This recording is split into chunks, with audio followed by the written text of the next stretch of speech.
Hello viewers, welcome to Saidur4Tech। আশা করি সকলে অনেক ভালো আছেন। একটাবারও কি ভেবে দেখেছেন আপনার হাতে থাকা স্মার্টফোনটি যদি চুরি হয়ে যায় তাহলে চোর কিন্তু আপনার ফোনে থাকা সিম কার্ড খুলে নিয়ে বিভিন্ন রকম প্রতারণা করতে পারে। যেমন আপনার নাম্বার থেকে আপনার ফ্যামিলি মেম্বারদেরকে কল দিয়ে বলতে পারে যে আপনি বিপদে পড়েছেন, এখন টাকা দরকার। সো সেক্ষেত্রে কিন্তু কিছু টাকা তারা হাতিয়ে নিতে পারে। পাশাপাশি আপনার সিম দিয়ে যদি আপনার ফেসবুক অ্যাকাউন্ট অথবা যদি আপনার অন্য কোনো সোশ্যাল মিডিয়ার অ্যাকাউন্ট খোলা থাকে তাহলে সেখান থেকে কিন্তু খুব সহজে অ্যাক্সেস করে নেওয়া যাবে। সেক্ষেত্রে কিন্তু আপনি একটা ক্ষতির সম্মুখীন হবেন। আরও অনেক গুরুত্বপূর্ণ বিষয় থাকে আমাদের সিমে, যেমন আমাদের সিম দিয়ে যদি কোনো মোবাইল ব্যাংকিং অ্যাকাউন্ট খোলা থাকে, যেমন বিকাশ আছে, নগদ আছে, ডাচ বাংলা আছে, এই সমস্ত অ্যাকাউন্টও কিন্তু আমরা সিমে খুলে থাকি। সো যদি আপনার সিমটা চুরি হয়ে যায়, সো নাম্বারটা যদি তার কাছে থাকে তাহলে খুব সহজে কিন্তু এটা অ্যাক্সেস করে নিবে তারা, এবং নিয়ে আপনার যে ব্যাংকিং অ্যাকাউন্ট আছে, মোবাইল ব্যাংকিং যে অ্যাকাউন্টটা আছে সেটা কিন্তু খুব সহজেই তারা নিজের করে অর্থ হাতিয়ে নিবে। সো বুঝতেই পারছেন এটা কতটা ভয়াবহ। সো এ থেকে এড়াতে আপনাকে যেটা করতে হবে সেটা হচ্ছে আপনার সিমটা আপনি লক করে নিতে হবে। আপনি যদি সিমটা লক করতে পারেন তাহলে আপনার এ ধরনের কোনো সমস্যায় পড়তে হবে না। তো যাই হোক, আজকের ভিডিওতে আমি আপনাদের দেখাবো যে কীভাবে আপনার ফোনের সিম কার্ডটি লক করবেন। তো পুরো প্রসেসটা দেখাবো আজকের ভিডিওটিতে। আশা করি আপনাদের ভিডিওটি ভালো লাগবে। জাস্ট আপনারা সময় নিয়ে ভিডিওটি একটু দেখবেন। তো চলুন, বেশি কথা না বলে ভিডিওটি শুরু করা যাক। তবে একটা কথা অবশ্যই বলে নিতে হচ্ছে, আপনি যদি এখনও পর্যন্ত আমার চ্যানেলটিতে সাবস্ক্রাইব না করে থাকেন তাহলে এখনই সাবস্ক্রাইব করে পাশের বেল আইকনটিতে প্রেস করে দিবেন, যাতে নতুন ভিডিও ছাড়া মাত্রই আপনারা পেতে পারেন। তো আমরা চলে যাচ্ছি মূল ভিডিওতে। এখন আমরা প্রথমত সেটিংয়ে চলে যাব। সেটিংয়ে আসার পরে এখানে আপনাদেরকে বলে রাখি, ম্যাক্সিমাম ফোনে প্রাইভেসি অপশন যে অপশনটিতে, সেই অপশনটিতে সিম লক বলে একটা অপশন পাবেন। বাট যারা খুঁজে পান না তাদেরকে আমি বলবো যে অত ঝামেলা করার দরকার নেই। আপনারা দেখতে পাচ্ছেন সেটিং এখানে সার্চ বক্স আছে, এই সার্চ বক্সে লিখবেন যে সিম লক। ওকে, আমি লিখে দেখাচ্ছি আপনাদের এখানে সিম লক। ওকে, তো এটা লিখে আপনারা সার্চ দিবেন। সার্চ দেওয়ার সাথে সাথে কিন্তু সরাসরি আমাদের সেই সেটিংটা চলে আসবে। ওকে, তো দেখতে পাচ্ছেন এখানে আমাদের অপশনটা চলে এসেছে, অর্থাৎ set up SIM card lock. Okay, so এখন আমরা যেহেতু সেট আপ করে নিব সিম লকটা, সেক্ষেত্রে আমরা এখানে ক্লিক দিব। তো এখানে দেখতে পাচ্ছেন set up SIM card lock. এখন এই অপশনটিতে আমরা সিলেক্ট করে নিব। করার সাথে সাথে দেখতে পাচ্ছেন এখানে কিন্তু এটা আমাদের অফ রয়েছে, অর্থাৎ সিম কার্ড লক এর অপশনটা অফ রয়েছে, এটা আমরা এখন অন করে নিব। ওকে, সো এখানে আমরা ক্লিক দিলাম। ক্লিক দেওয়ার পরে দেখতে পাচ্ছেন এখানে সিম কার্ড লক এসেছে, অর্থাৎ আমাদের এখানে পাসওয়ার্ড দিতে হবে।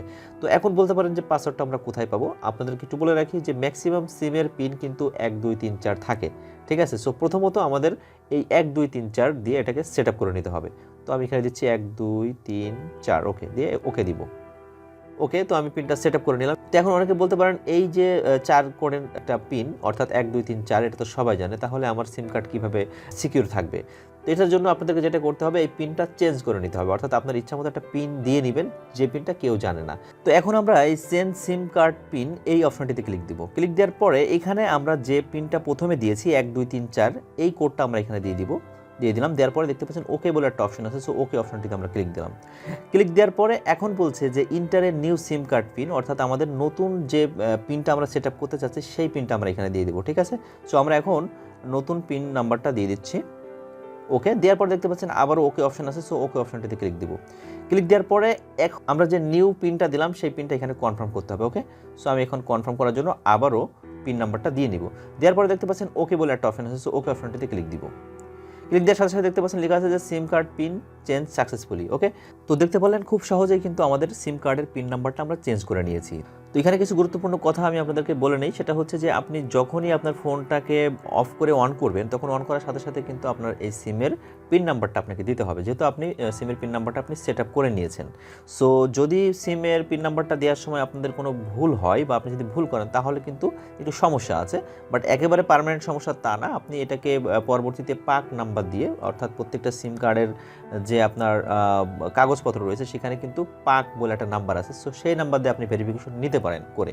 সো আমি আপনাদেরকে বলবো যে পিন নাম্বারটা আপনি সেট আপ করলেন সেই পিন নাম্বারটা অবশ্যই একটা গোপন জায়গায় লিখে রাখবেন, যাতে পরবর্তীতে আপনাদের কোনো ঝামেলা না হয়।